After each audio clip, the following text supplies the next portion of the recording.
Samurai Warriors is a game I've sunk an unreasonable amount of time into throughout my life. I love its aesthetic, its characters, and how meditative and fun the gameplay is, or can be on lower difficulties. Basically, if you're totally unaware, these games are like the Dynasty Warriors franchise, only Japan. Really, I could stop there and you might have a fair idea of the series. In Samurai Warriors, you fight in major pitched battles as a hero of Japanese history, using real names and totally fictionalized appearances, personalities, motivations, and superpowers. I love the idea behind it, this fictionalized, romanticized version of history and playing through each legendary hero's story. The overall aesthetic has rarely ever been matched by any game, and certainly not by any of this title's sequels. There's just something magical about the art style, the PS2 era graphics, and bad anime dialogue. I remember thinking these cutscenes were really impressive when I was a kid. Each character not only has their own story mode, completing which could yield you rewards in the form of new outfits or even new playable characters, some of which in my mind have outstanding and iconic weapon and armor designs. I'm never going to forget Yukimura on that cover for as long as I live. Yukimura, the fire-slinging spearman, has since received the most attention from subsequent samurai slash-em-ups. However, I'd also like to mention my favorite distorted feudal Japan historical figure, Mitsuhide Akechi.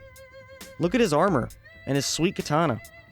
Date, the kid with two swords, is awesome. Really, I just love everyone, but maybe none more so than the ninja master Hanzo Hattori, who has the glorious power to double jump.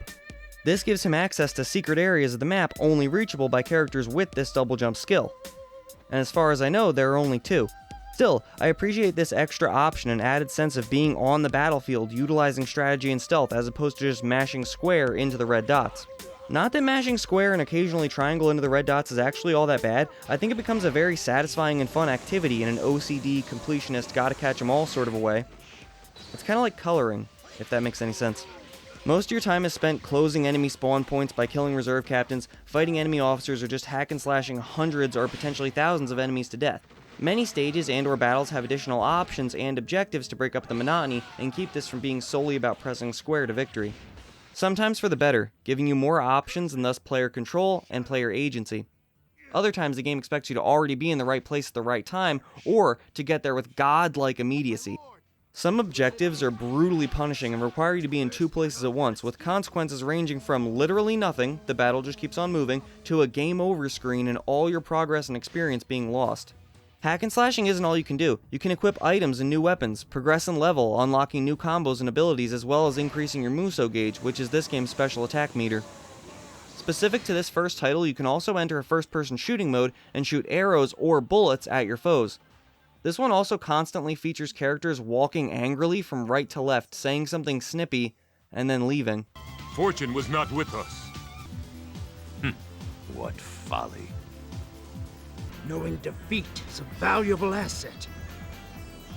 Okay.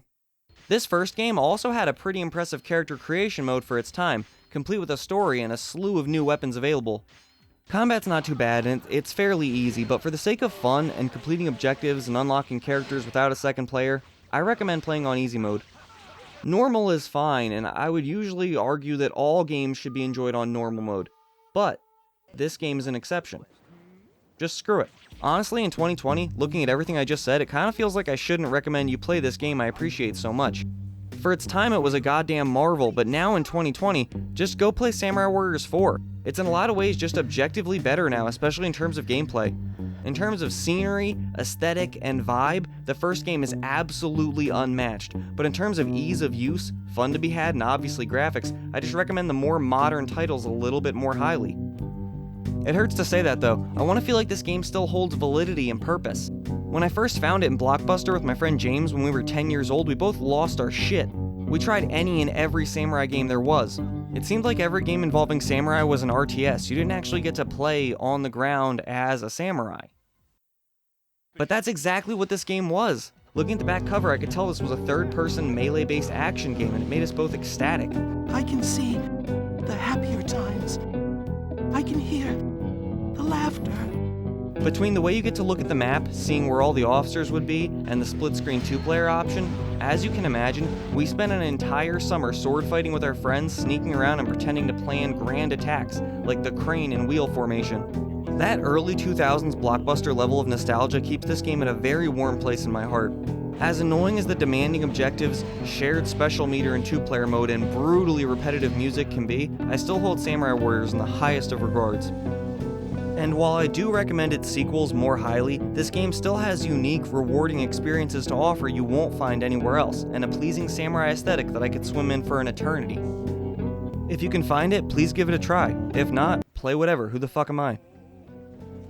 And you made it to the end! Thanks for watching. I hope you wind up loving or already have an affection for Samurai Warriors. It meant a lot to me as a kid and still means quite a bit now, just less.